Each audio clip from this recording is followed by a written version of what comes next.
Hello everybody, welcome to the It's Learning webinar, which we've entitled Supporting Teachers, Optimizing It's Learning for Blended Learning. My name is Stephen Threadgold and I'll be introducing this webinar and then also taking questions at the end of the webinar. And I'm pleased to be joined today by Bart van Kimmenade, who is one of our product owners, and he and his team have been working hard to bring some of the new Microsoft integrations, working with Teams, working with Google, and he's also going to talk a lot about the way you can use It's Learning in general to support blended learning as we start back to school later in the year.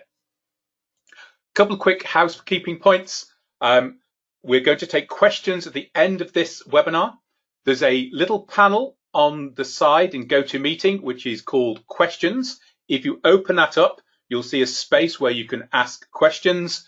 Please ask them as we're going through, if anything piques your curiosity, if anything you want to know more about, and then we'll try and allow some time at the end of the webinar to go through those and answer those questions. We're also going to try and finish this at around 10 to the hour, so it's going to last about 50 minutes, maybe a little bit longer, maybe a little bit shorter, depending on the number of questions we get.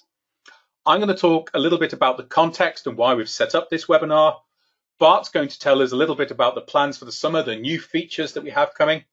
And he's also going to take you through some hints and tips for optimizing your experience of It's Learning and how you can work easily to have good blended learning. And I'll talk a little bit about what we mean by blended learning and so on as we go through. So it's obviously been an interesting year in education. And speaking as a parent, it's been very interesting seeing the effects that having remote learning and blended learning have had on my kids. They're currently downstairs, one on the kitchen table, one at the desk, working really hard on open learning that's been set through online systems. Students have faced disruption. All students have faced disruption to the physical environment, to seeing their friends, to interacting with teachers, just going to school. It's obviously been something that's affected everybody. And students have experienced a break in their progression. This is something that we've seen, that they've just stopped, for instance, on a really sort of well-regulated, move through curricula, and having these things, delivered to them sometimes a little bit piecemeal. And this disruption is going to have an effect on exams this year, next year, and so on. And the other thing we've seen is technology such as It's Learning has really stepped in to help deliver teaching and learning remotely. And most of the evidence seems to say it's going to be here longer term as well. A recent survey from MS Education, Microsoft Education that is, they talked to 500 teachers and they said about 61% of them expected to begin the next school year in some sort of hybrid approach, part in school and part online. And about 90% said they expected to use technology more now classroom teaching returns. And what's kept us motivated, what's kept us going through this, has been the great feedback that you've been giving us. And as you ask questions in this seminar, we're happy to sort of interact and work with you. And we're also really happy that a lot of people have been saying this has really helped me, this is how my students have been benefiting, and suggesting things as well. So thank you for that. It really helps us stay motivated. So the new school year, that's going to be very different. I think it's going to be very not so much challenging, but it's just going to be a different experience for a lot of people. So we think there's going to be more remote learning. So where students are, for instance, at home and don't physically go into school, maybe not across all European countries, maybe only across some. We have a lot of customers, of course, in the States, and that's yet to be answered about how they'll be returning. We think that most of our customers will be going back to a blended learning approach. Some people in school, some people taking online lessons. And we're really going to focus on that in this webinar. We think there's going to be a lot more one-to-one learning where, students are getting specific help to get through things. And of course, we hope there'll be a lot of traditional learning where kids are in the classroom interacting not just with their teachers, but with fellow students as well. So it's a whole new world. A lot of us are adapting to that. I know teachers are adapting to this. We're adapting to this. And what we want to do now is to show you some hints and tips for how you can use It's Learning for blended learning. So I'm going to hand over to Bart, and he's going to take us through It's Learning, give us the hints, tips, and really show how to make this sing when we start again in the new term. Thank you, Stephen. Just took over control. So yeah, as Stephen said, I'm going to talk about some practices, some ways to use itslearning in a remote scenario, but also in a blended learning scenario. So whichever way your practice will be after this summer, I'll try to give you some examples and tips and tricks how you can use itslearning. So there are a couple of topics that I will cover today in this webinar. The first one, taking learning online, will be about how you can bring resources and activities into the itslearning platform. Maybe previously they were on paper, there were books, but now you need to meet the students online with that content. How do you do that? Second, structuring and presenting content.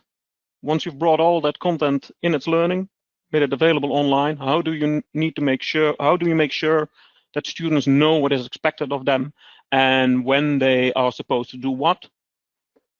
And keeping track. No longer teachers are walking through the classroom, at least not the last months, so you couldn't really look over the shoulders of your students. That's still the case after the summer. How can you then make sure that your students are still engaged, still working on the materials you have provided? But maybe one of the most important ones is maintaining the social contact. I know, at least for myself, that's felt quite lonely every now and then working from home. And the same will go for students and certainly also for teachers. So what ways are there in itslearning to make sure that you get as good as possible social contact using the platform? And throughout these topics, I will briefly touch upon some of the upcoming upgrades to itslearning that will meet our users after the summer or late this summer. But in general, this webinar will be about what you can do with itslearning today. So during this webinar, we will follow the journey of two fictional users, Jane Doe, who is a teacher, and Eric Asplund, who is a student. And I have recorded several videos demonstrating how itslearning can help with a certain task to avoid having to jump back and forward between the presentation and the itslearning environment. So in these videos, there might be some things you've already seen, you already known, but in general, we hope that by the end of this webinar, you feel inspired to try out new things with itslearning. So if you see something in this webinar that you don't see in your own itslearning environment, please reach out to your itslearning administrator. There might be things that are disabled for you. And if you are an itslearning administrator and you don't know how to enable a certain feature, then please reach out to your local itslearning contact. So for the first topic, well, we see a picture in the background, and that picture has been all too familiar for myself as well, where I was sitting with my two sons at the kitchen table. They're working on their classwork, I with my normal work, and helping them in between. And what I've seen also with my kids is that they were using both a computer, but a teacher had put digital resources online, but they also used books and handouts they have brought with them from school. So in this first topic, taking learning online, I want to discuss and demonstrate how you can bring your resources and activities into itslearning. Maybe one of the first steps, gather all your resources. As a teacher, you have all kinds of material. Maybe you already use online content, but many still use books as well. And in addition to books, there might be other printed material lying around as well. So in this first video, I will demonstrate how you can get these resources into itslearning. Prior to this, you might have used your scanner to create PDF documents, or maybe even use your phone to take photos of your paper content. And then in this video, I will show you how you can take that material and put it into itslearning. Now, I'm in my English course, and to organize my resources, I first create a folder. Let's imagine I'm going to talk about poetry with my students. And from there, I can add a file or even a folder or folder structure to itslearning. From my computer, I will upload a PDF.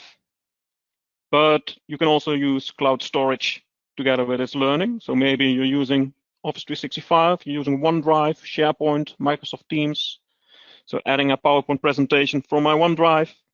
But if you're using Google Drive, also from there, you can add your documents to itslearning.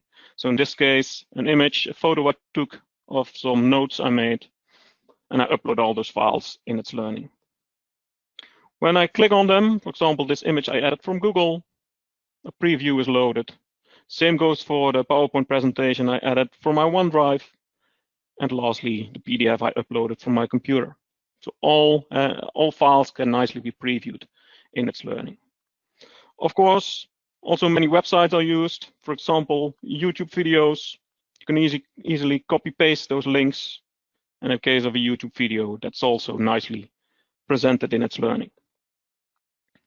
So different ways to get your content in itslearning via your computer, via your preferred cloud storage, but you can also easily embed websites. So in our upcoming release, which will be later this summer, one change we will make is an update to our file icons, where currently you will see the same icon for all uploaded files. But after that release, you will see different icons for the most common file types, such as PDF and images, etc. So, for example, a screenshot of a planner. If you have a PDF connected to your plan and an image or an audio file, I should say here, then the icon will also show what kind of file to expect. And this is a change we're doing so our users can easily see what file it is, so also what to expect or what to see when they click on that file or on that resource. So as I mentioned before, my own sons took books and handouts from school back home. And with the task tool in itslearning, you can also easily set out activities that are done offline, such as reading a chapter of a book. And with the task tool, you can also allow students to complete or check off, if you will, the task, and giving them a feeling they are in control of the work, of the task they are needing to do. So let me just start this video. If I go to the add page of itslearning and I scroll down to the activities settings, there is a task element. Just an example, they need to read a certain chapter in a book. And with the task tool, you can also choose to assign it to specific students, if not all students should see it. But also you have the possibility for your students to check off that task once they're done. And as I said, that puts them a bit in control, but also allows you as a teacher to track which students have done this task and which students haven't done the task yet. Before another activity, first this one, the assign to, we just briefly touched upon in the assignment tool, a way to differentiate, avoid all students seeing a task that's only meant for some students, maybe students that need some additional instruction or students that are in need of some advanced content. And that functionality very easily assigning tasks to students that will also come to the assignment tool. So later this summer, from the assignment tool, you can very easily assign an assignment to a select group of specific students, or if you're using groups in itslearning, one of those groups as well. Talking about the assignment tool, as I just mentioned, it can be used for students to submit work, and this work can be written directly in the rich text editor that itslearning offers. But you can also submit all kinds of documents. So what we saw me just doing as a teacher, uploading all kinds of files, all those formats are also supported as assignment answers, and students can also upload those files from their computer or from their cloud storage provider. The rich text editor in the assignment tool also allows for students to record their voice or their video. And that's a practice that's especially great if you're a language teacher and, for example, you want to check the pronunciation of your students. Most or by default assignments are individual, but it's also possible to create a group assignments. So in this video, I will create an assignment and I want my students to work together. Even though they're sitting at their own home, they can still work together in itslearning on this group assignment. So putting in a title, putting in a description, and to turn this into a group assignment, I simply can scroll to the bottom many different practices in the assignment tool, but I'm going to use a group activity where my students can create their own groups. Now I have created a file, a Word document, which is basically a template I want my students to fill in, almost like a questionnaire they can just complete. And this file I'm going to drag as attachment to this assignment. And one thing I can do now is to make a copy of that file for each student, or in this case then for each group, when they answer this assignment. In a later video, I will show you how a student will experience this assignment, but also the other content. But for now, we'll move on to the next activity that you can create. And in this video, I will show you how you can use the test tool to create interactive worksheets or quizzes or assessments that can automatically give students feedback while they're working on that test. So they don't need to wait for the teacher to review their work.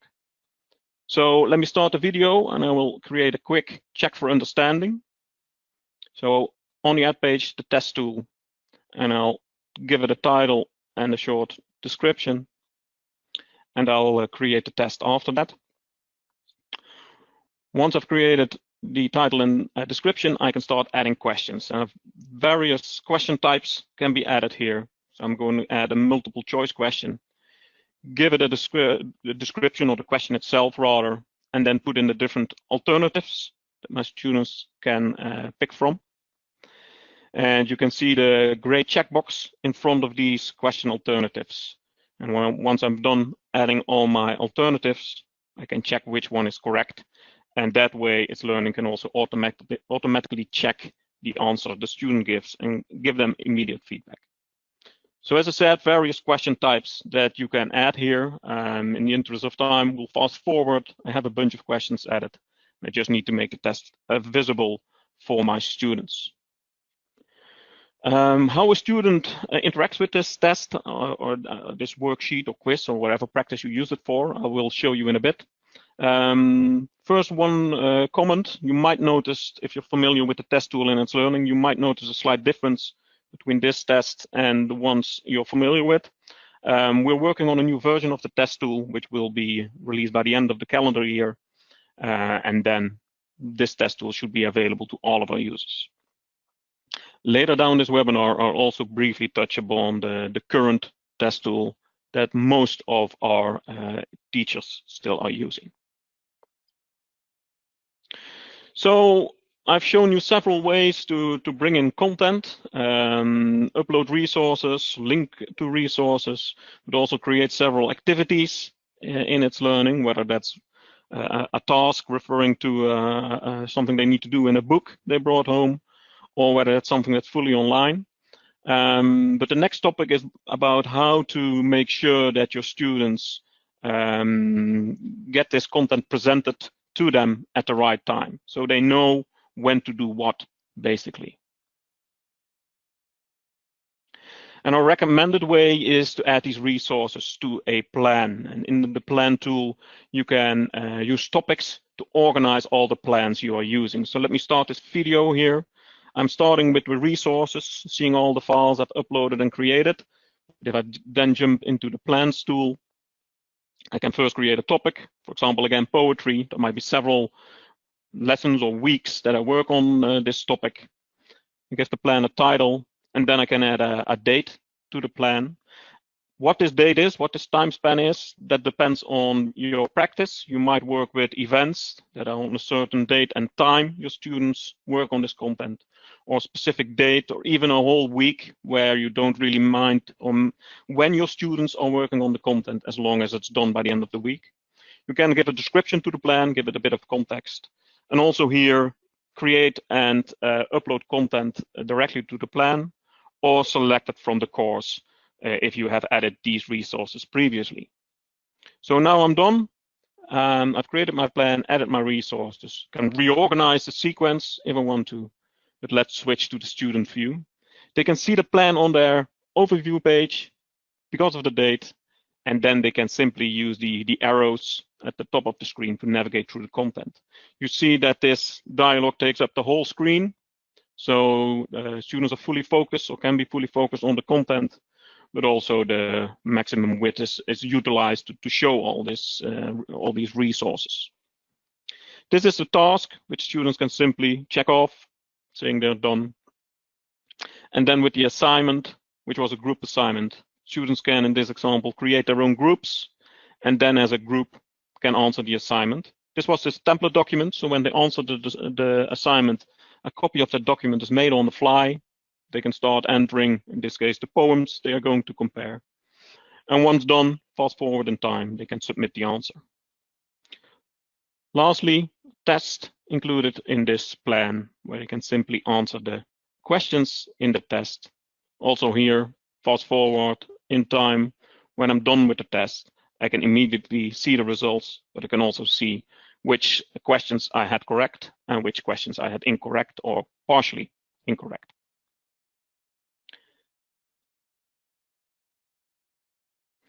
So the planner or the plan tool, one way to organize your resources and, so to speak, present them on a silver platter to your students.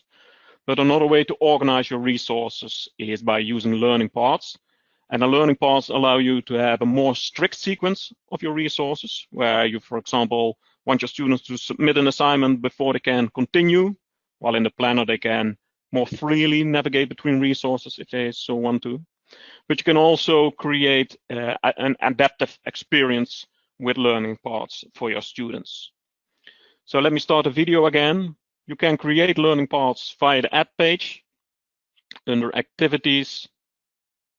But if you already have a folder with a bunch of resources, you can also convert that folder into a learning path. Now, for each resource, a step will be created with the condition when a student can move forward to the next resource.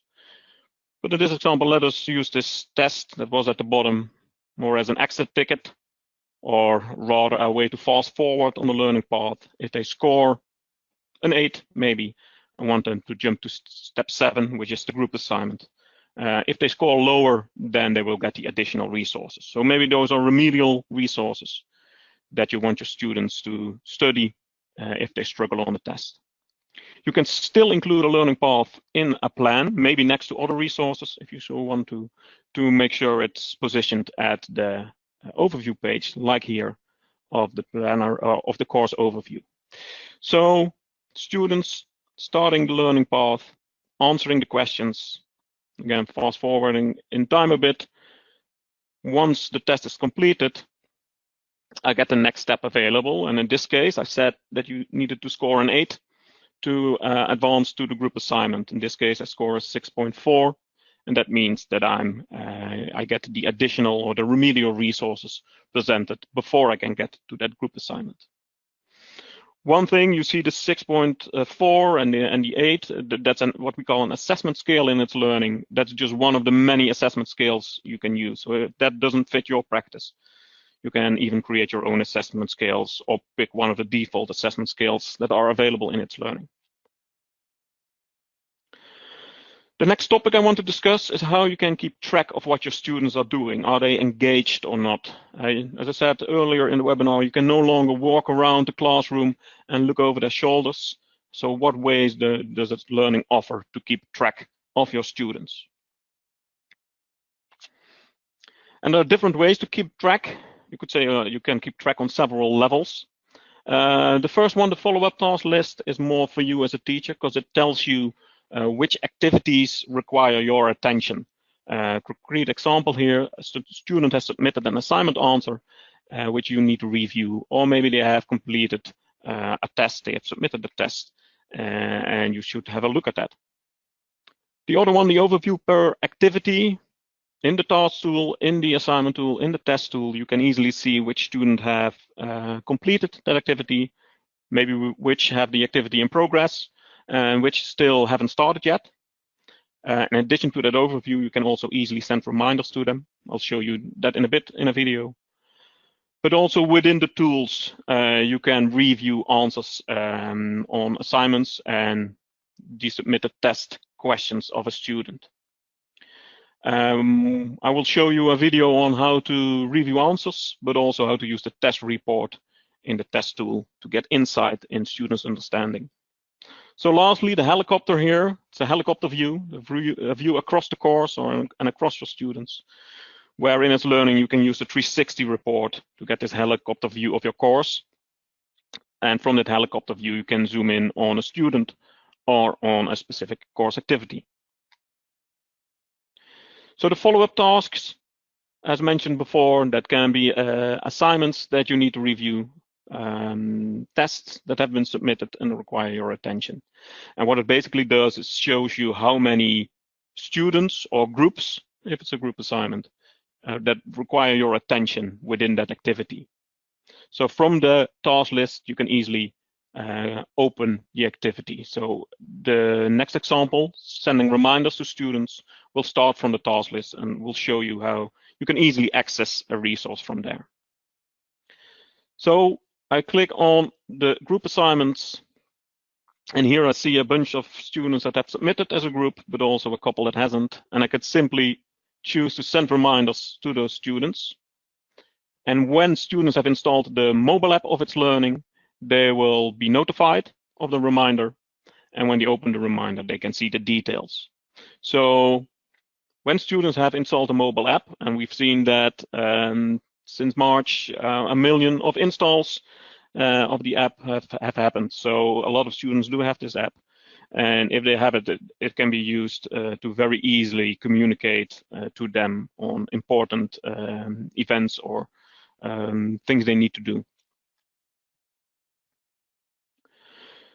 So one other thing you can do directly from the task list, if you want to, is to review student answers.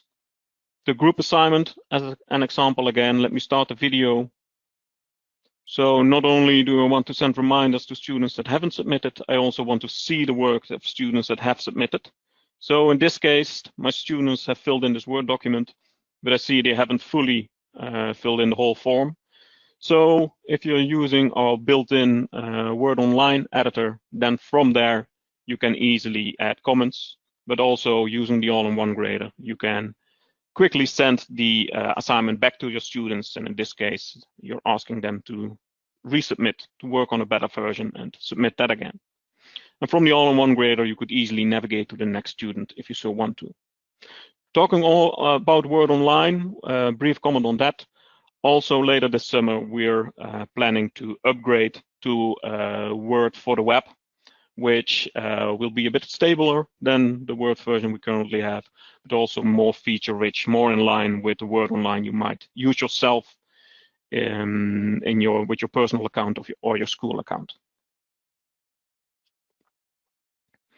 So the last tool or last activity I want to discuss in this topic is the test tool. And one example of the test tool is to use it to get a quick overview of understanding, or use it as a quick check for understanding, so to speak. So in this case, let me start the video again. Students have already answered this test. If you then jump into the report section, you have question statistics, where you can see on each question how many of the alternatives or how often an alternative has been selected by your students. And this way you can easily see which topics are understood by your students and which topics might require more instruction from you. So you can use these reports to more efficiently use your instruction time.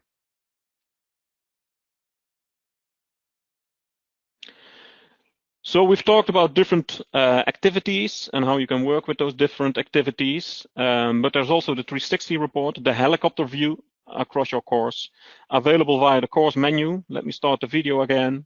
So you can click on the 360 report.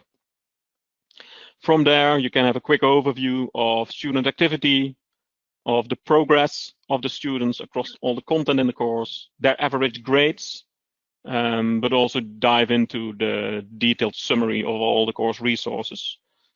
In addition, you can zoom into individual students, see their activity, which times of the day and which days of the week they are active. Get an overview of the different resources, how far along are they there, but also if you're grading in itslearning, looking at the grades and see trends there. Is there a trend climbing or declining, in which case you might want to reach out to that student. So the 360 report can give you valuable insights in how students are engaged with your course content. So the last topic I want to discuss is maintaining contact. As I mentioned in the introduction, working from home can be quite lonely. Students miss their fellow students, and believe it or not, they often also miss their teachers. And there are different ways to maintain interaction between the teacher and the students, individually, but also as a whole class. And I want to briefly touch upon those. Of course, it's not as good as meeting each other face to face. But it can get you quite a far away. So throughout itslearning, there are ways to send messages to individual users, selected users, or groups. So in this example, I'm in the 360 report. Let me start the video again. I see a couple of students that are not really active, and I might want to poke them, sending them a message. Hey, I see that you're not really active. You're making sure you get your work done, basically, and then send that message. And also here, and I'll show you that in the next video, if you have the mobile app, you will receive a notification that you have a message on your mobile phone as well. So in this next video, rather than one-to-one or selected students, if you want to send a message to the whole course, to all participants, you first need to go to the participants menu. Let me start the video again. So under more, I see participants. And when I click on that, I can either, again, select individual students or select them all and send them a message. And for example, I want to remind them that we have an online class with some essential instructions, and I don't want them to forget that. So as I said, if you have the mobile app installed on your phone, you again get a notification, you have a message, and then if you click on that message, you get a short summary, but also you can click on that summary to get the full overview, and from there potentially also respond to that message. So again, using the mobile app of itslearning, it's a good way to make sure you get notified in time of important information. So one maybe lesser known feature, but a great way to create a feeling of a class, is to allow students to post course announcements themselves. If you're a bit scared that inappropriate content might be posted there, these teachers still are in control, and you can still delete messages if needed. But let me briefly start this video where student Eric has found an interesting video, and they can just very easily, from the course overview page, add a link to that video. And then if I would switch to another student called Hilda, then she can see the post that Eric made and also comment on that. So this way you still have a bit of interaction between classmates in this course. If you want to have more structured discussions, then please see the discussion tool that you can also find on the add page in a course. So by default, students cannot post course announcements. If you want to enable that, you can click on the gear icon or the settings icon next to announcements on your course overview, and then check the setting allow everyone to post announcements. From that moment on, students can do so. Again, teachers are still in control. They can still delete all messages if necessary. In one of the earlier videos, I sent my students a message about an online class. In this video, I want to show you how to organize or how to create that online class directly from itslearning. This can be done if your organization has an Office 365 tenant. Then you can use itslearning to create Microsoft Teams meetings. We're also working on a similar feature for Google Hangouts Meet, which will come available either later this summer or early this fall. Let me again start the video. And in this case, I'm creating an event. But basically, these meetings can be created everywhere where I have the rich text editor. You can see the Microsoft Teams icon then in the toolbar. And from there, you can create meetings. So in this case, the online class. And if I then create a meeting and save this event, then you will see a meeting link directly in itslearning. So on the next slide and in the next video, I will show you how you can join these meetings. That can be done in several ways. If you have the mobile app, like we're mimicking here on this slide, you can join from there, but you can also join in the browser. Or if you have the desktop app installed, you can also join from there. So let me just start the video. I see the link. I can click on the link and automatically the app launches. Depending on how you set it up, students have to wait in the lobby and they need to be accepted by the teacher before they can continue. Or in this case, well, which is the case for me now, but it's also possible for students to immediately start the meeting if they're the first one. As I said, it is available now for Microsoft Teams meetings if you have Office 365, but we're also releasing this later this summer or early this fall for Google Hangouts Meet.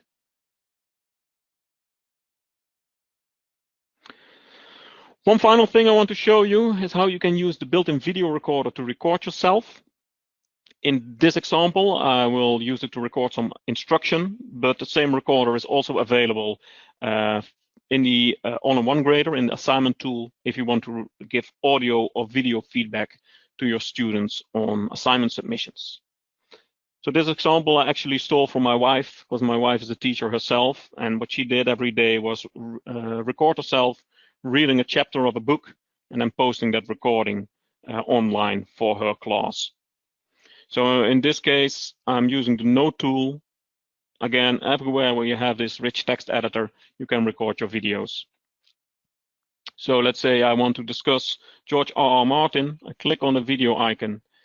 The video recorder is loading. I click the record button, and then I basically can start talking. So in the interest of time, I will not watch the whole recording and just fast forward a bit in time. So when the video is created, it can automatically be played by myself and my students using this video player in itslearning. So this is also a way to easily get recordings, video recordings, but also audio recordings into itslearning and use them as a resource and include them in a plan or in a learning path if you want to do so. So during the previous slides, I've talked a bit about things coming up in itslearning. We've talked about the resource icons. We've talked about assign to in the assignment tool. We've talked about the switch to from Word Online to Word for the web or Office for the web. Those are all changes coming later this summer. There's one thing I want to highlight in this webinar, and that is our new ePortfolio. This has been enabled already to some of our customers, but it will be enabled for all during this summer.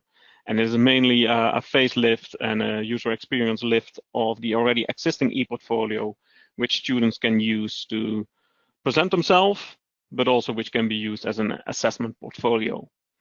So this should be around later this summer for all itslearning environments.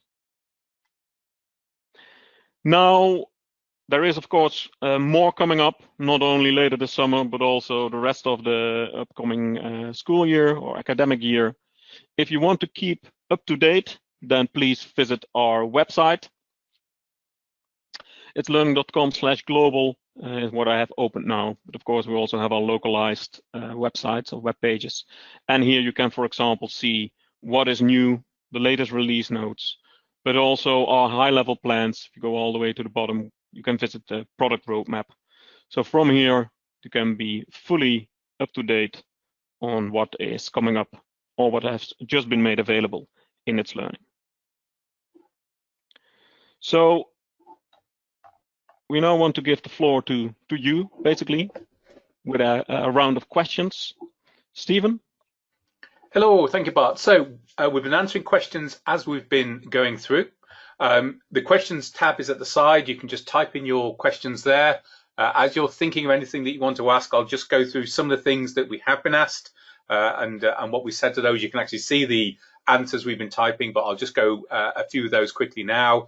Bart actually showed the rich media in the test. Somebody asked whether you can embed the sort of rich media videos and sound and also things from third parties in tests, and you can put them into the questions. A few people have asked about, what else is coming on the roadmap. Are we looking at changing things like the discussion forums and so on? We're still in the process of deciding what we are going to prioritize for the rest of the year. Bart's shown you some of the things that you're going to have over the next 3 or 4 months, and then we'll have more things coming later in the year. But we are looking at especially things like Planner and making sure we have really good structures for helping when you're working in a sort of a blended learning approach. I'm trying to see what else has been asked. So somebody asked, is your server capacity sufficient to now accommodate the current intensive use of students? Yes, and it has been since the first week of the lockdown across the Scandinavian countries. So we've increased our server capacity dramatically. We've had very few major problems that have affected a lot of people since March. Basically we've been in a pretty good place. And yes, we're scaling up even more over the summer because we know a lot of schools are going back to that sort of blended approach. So, we totally understand that. Somebody asks about rich text editors and text to speech. We do have a pilot that we're running at the moment of a sort of a built-in text to speech system that will work with assignments and a few other systems as well. That's something that we hope to be rolling out at some point. itslearning already works with most screen readers. So if you have a screen reader built into your browser, use the Apple one, then that's there, and that will be working straight out of the box. What else? Saving the planner to the library. That is, again, something else that we are looking at. And I think when we have the new version of Test released to everybody at the same time, we'll probably add Planner into the library, because we want people to be able to grab things from the library, plans from the library that contain all of the other items that can be shared to the library. Just a quick note, you can share plans now. You can save a plan, you can import a plan, and you can also share it within, for instance, your school or within your authority, or in fact across the world. It's just not visible in the library yet. So you can do that directly from the planner. If you click on the little ellipsis at the top of the page, you'll see there's a search there. And that's a good way to build a really good plan once, for instance, in your school, and share it with all the teachers in your school and your school only. So that's a really good lesson. So what else? So Bart, somebody asked, when we move to the new version of Office Online, will we be able to see versions? Not out of the box. Yeah. It will take us closer to versions. So this will mainly be an improved stability and additional features like more animations in PowerPoint Online, those kind of things. With versioning, that requires us to develop some further, develop some more. That's no problem. Thank you. Somebody asked if we support Zoom video conferencing. Bart showed how easy it was to set up online lessons if you use Microsoft Teams. That's there now. You can create them in Google Hangout Meets and link them in manually, but as Bart says, coming later, we've got a deep integration where you can actually set them up through one click within itslearning, so that's great. And we also have a one-click integration with Zoom. It's the commercial version of Zoom, so it's something that needs to be set up by your school or by your district or your authority. So contact your authority and they can have that set up. The reason we like to use Teams and Microsoft is not because we favor them, but because they're usually of no extra cost to the school. So the integration's there. If you've got Teams, you can start setting up your Teams meetings, adding them into the itslearning calendar, adding them into your plans and things like that. And that's a really great way to get students online. What else do we have? Is it possible to have the recorder not to cover the text when using your audio tool? Yeah, we're looking at all sorts of things. It's tricky. you know, when you're using the built-in recorder, because it does pop up that box. So it is a little bit of a challenge. We recognise that. If it's something we can do to resolve that, we will do. But you know, we do know it can be a little bit of a pain when that recording box pops up. But we also want to give you good feedback. It's recording at that point and allow you to see the video as it's being recorded, so you can sort of check the quality. Okay, so I've noticed we are nearly out of time, so I'll just see if there's anything else that's coming in.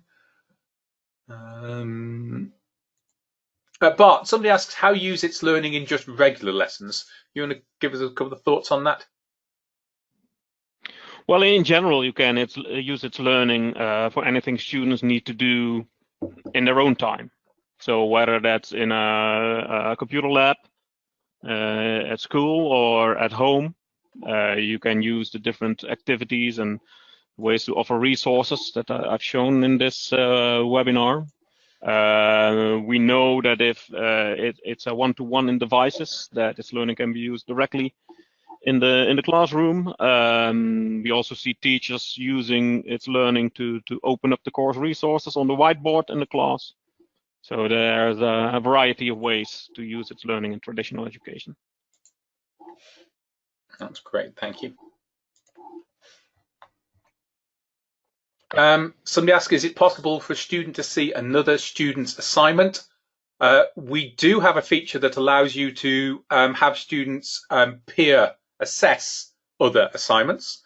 There's a little option at the side, and what you can do then in a very structured way is have one student comment on another student's work, as sort of a peer review, if you like, and then you can provide comments on that commentary. So there is a way to do that within the document. It's within itslearning itself.